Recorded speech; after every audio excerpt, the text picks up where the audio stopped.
اچھا، ٹونسلز کا لوگوں کو بہت مسئلہ ہے جی کہ جی وہ ٹونسلز رہتے ہیں اور یہ تو ہم نے دیکھا ہے کہ اگر ٹونسلز کو آپ نکال بھی دیتے ہیں تو وہ دوبارہ یعنی کہ آپ کا ڈیفنس بلکہ قوت مدافعت اور کم ہو جاتی ہے.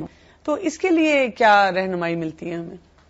اس کے لیے نبی صلی اللہ علیہ وسلم نے فرمایا، آپ کے پاس ایک خاتون آئی، صحابیہ انصاریہ تھیں، تو اس کے بچے کے ناک اور منہ سے خون آ رہا تھا. تو آپ نے پوچھا اس بچے کو کیا ہوا ہے؟ کہنے لگی اس کو ٹونسلائٹس ہے، گلے خراب ہوئے اس کے، تو میں نے اس کے گلے دبا کے وہ ٹونسلز جو ہیں وہ توڑ دیے. آپ نے فرمایا یہ تم نے بہت برا کیا، ایسے نہیں کرنا چاہیے تھا، تمہیں پتا ہونا چاہیے تھا کہ قسط الباری ایک ایسی اللہ تعالیٰ نے دوا پیدا کی ہے دنیا میں گلے کے علاج کے لیے کہ جس کو چند دفعہ کے استعمال سے گلا بالکل ٹھیک ہو جاتا ہے. اچھا. اور جب سے میں نے یہ حدیث پڑھی اور اس کو میں نے لوگوں کو استعمال کرانا شروع کیا، ایون اپنے بھی بچوں میں، گرینڈ چلڈرنس میں جب ان کو دینا شروع کیا، الحمدللہ گلے کی بیماری جڑ سے ہی ختم ہو گئی. ٹھیک ہے، یہ اس کو لگانا ہوتا ہے یا اس کا استعمال کا طریقہ یہ ہے کہ اس کو جیسے چھوٹے بچوں کے لیے 5 قطرے پانی کافی ہے، صاف ستھرا پانی ہو کیونکہ اس نے گلے میں جانا ہے. ٹھیک ہے. اور بڑوں کے لیے 10 قطرے. ٹھیک ہے. چمچ کے اوپر آپ 10 قطرے پانی ڈالیں اور اس پہ ایک چٹکی قسط الباری کا پاؤڈر جو ہے اس کے اندر ملا دیں. ٹھیک ہے.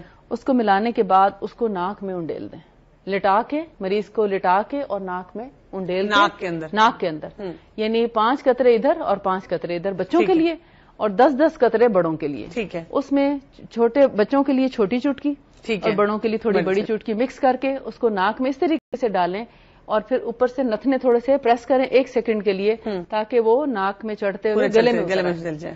جب وہ گلے میں اترتی ہے تو وہاں جا کے گلے کے اوپر یعنی ٹونسلز اور وہ جو گلے کی اسکن ہے اس کے درمیان میں تھوڑا رک جاتی ہے. ٹھیک ہے. جس کی وجہ سے وہ ہولڈ ہو جاتی ہے اور پھر آہستہ آہستہ گلے کو فوری طور پہ سکیڑنا شروع کر دیتی ہے. یہ تو آپ نے میرا خیال ہے بہت سی ماؤں کی دعائیں بہترین لے لی ہوں گی آج، اس لیے کہ آپ دیکھیں کہ ہر دوسری ماں آتی ہے اور پریشانی یہ کہ ٹونسلز ہیں اور جب آپ ان کو کہیں کہ ٹونسلز نہیں نکلوانے تو ان کو سمجھ نہیں آ رہی تھی کہ پھر ہم بچے کی درستگی کیسے کریں. جی میرے پاس الحمدللہ بہت سے ایسے پیشنٹس آئے جن کو ڈاکٹرز نے سرجری ریکمینڈ کی تھی اور وہ 1 ہفتے کے علاج سے بالکل ٹھیک ہو جاتے ہیں.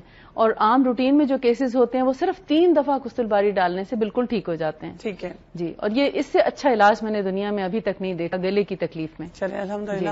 اچھا یہ بتائیے کہ شہد اس کے لیے بھی کہتے ہیں کہ لیا جائے، ہم قہوہ بھی ریکمینڈ کرتے ہیں بچوں کو یا عام گھروں میں کہ جی لیں آپ گلے کی خرابی کے لیے. جی بہت اچھا ہے گلے کے لیے، لیکن جہاں سور تھروٹ یا ٹونسلائٹس کا پرابلم ہے جب تک آپ اس کو ناک میں نہیں ڈالیں گے آپ بھرپور فائدہ نہیں اٹھا سکتے. اچھا یعنی کہ گلے کی چیز ناک کے ذریعے جائے گی. گلے کی چیز کیونکہ آپ دیکھتے ہیں ہمارے جو ناک کے سوراخ ہیں وہ اینڈ ٹونسلز کے اوپر جا کے کھلتے ہیں. ٹھیک ہے.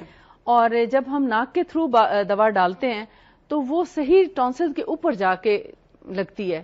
جب منہ سے کھائیں گے وہ تو نیچے سے پھسل کے اندر چلی جائے گی، ٹونسلز کو پھر وہ فائدہ نہیں دیتی.